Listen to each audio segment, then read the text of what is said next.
Principal, Monsieur le député de Beauce-Nord. Merci, Monsieur le Président. Encore une fois, dans son rapport de la semaine dernière, la protectrice du citoyen a critiqué le ministère de la Sécurité publique sur ses difficultés à assurer la réinsertion sociale des détenus. Le 1er novembre de chaque année, la ministre doit approuver les programmes d'activité de réinsertion sociale de chacune des prisons.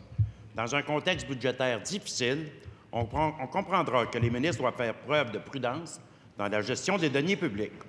Or, l'an dernier, la ministre a approuvé des factures pour des séances de zoothérapie avec flocons et dentelles, les tourterelles, boules et tarzans, les furets, et mousseline et pitchounette, les chatons.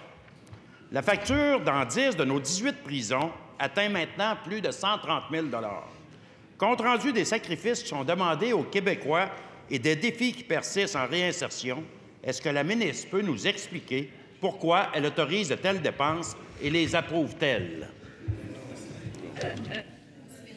Madame la ministre de la Sécurité publique.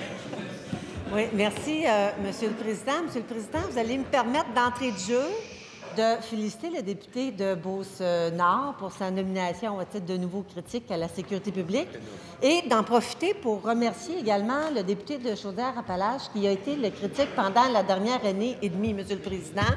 Vous savez, avec le collègue précédent, on a toujours réussi à bien s'entendre.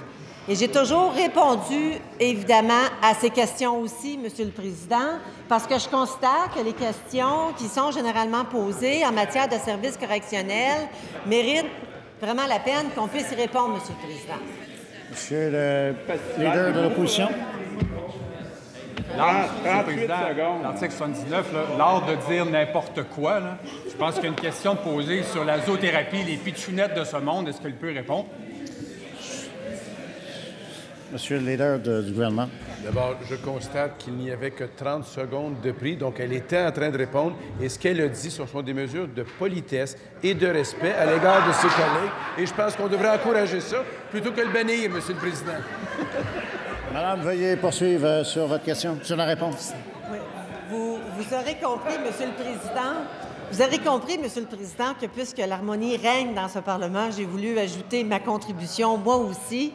Mais trêve de plaisanterie, Monsieur le Président. Écoutez, la question du collègue, c'est une question qui est très pertinente. Bon, vous savez, Monsieur le Président, que les services correctionnels, oui, il y a de la réinsertion qui se fait. Vous comprendrez que je ne suis pas la personne qui décide de tout ce qui se fait sur le terrain. Et j'aurais pensé que le collègue m'aurait posé des questions sur les services correctionnels, sur la protectrice du citoyen, sur le rapport qui a été déposé. Première complémentaire, Monsieur le député de Beauce-Nord. Merci, Monsieur le Président. Non seulement ça a coûté plus de 130 000 $ en zoothérapie, mais on apprend également que le ministère de l'Éducation contribue pour payer le coût de certaines séances, augmentant ainsi les coûts de l'activité. Ceci soulève des questionnements quant à l'imputabilité de la ministre qui les approuve à tous les 1er novembre. J'aimerais que la ministre nous confirme qu'elle a approuvé la dépense que nos prisonniers aient accès à la petite pixelle, aux tourterelles, flocons et dentelles, et si elle croit que les sommes dépensées en réinsertion sont toutes dépensées de façon adéquate et efficace. Madame la ministre de la Sécurité publique. Oui, Monsieur le Président, vous savez, au Québec, il faut quand même dire qu'on a toujours cru à la réinsertion sociale des gens qui passent dans nos centres de détention, Monsieur le Président. Et je pense que de manière générale, au Canada, on tire très bien notre épingle du jeu et qu'on s'arrange pour que les gens qui sont dans nos centres de détention puissent réintégrer la société. Et c'est pour ça qu'il y a des ressources qui y sont consacrées. Je peux rassurer le député, lorsque le 1er novembre, on me présentera les prochaines mesures, je porterai une attention particulière, Monsieur le Président. Mais je pense que le collègue doit absolument comprendre que dans les 17 centres de détention, je n'approuve pas chacun des programmes qui se fait, Monsieur le Président, mais les services correctionnels sont mis à contribuer.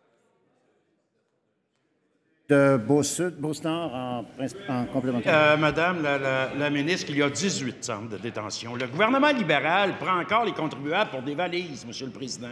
Pendant qu'il coupe 40 % des procureurs qui luttent contre le crime organisé, il continue de payer de la zoothérapie aux prisonniers.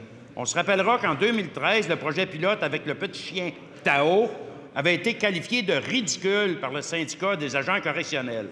Est-ce que la ministre peut nous garantir que les dépenses qu'elle a approuvées sont toutes justifiées et quels sont les résultats concrets sur la réinsertion sociale? Madame la ministre de la Sécurité publique. Oui, Monsieur le Président, regardez, le collègue mélange beaucoup de dossiers. Il a parlé de ce qui s'est pris comme décision concernant les procureurs. Moi, Monsieur le Président, là, je pense qu'il faut être clair, il faut rassurer les gens. La lutte contre le crime organisé, il n'y a pas un sou de moins qui est investi. Il n'y a pas un policier qui a été retiré de ces fonctions-là, Monsieur le Président. Puis je pense que c'est important de rappeler aux collègues que présentement, il y a 9 unités des escouades régionales mixtes qui travaillent à lutter contre le crime organisé, qui travaillent tout partout en province, Monsieur le Président. Et je pense que c'est important de rappeler qu'il y a quand même 27 millions qui ont été remis aux municipalités à travers différents programmes pour lutter efficacement contre la criminalité. Donc, je vais lui demander de faire attention à ses propos.